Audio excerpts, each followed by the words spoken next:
हम मीनू झा प्रणाम करै छी समस्त मिथिलावासी के एकटा होली गीत लऽ कऽ आयल छी और एहि गीत के रचनाकार आदरणीय श्री मणिकांत झा जी छथिन। होली के बहुत बहुत शुभकामना।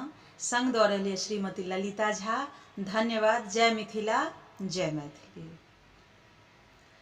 होले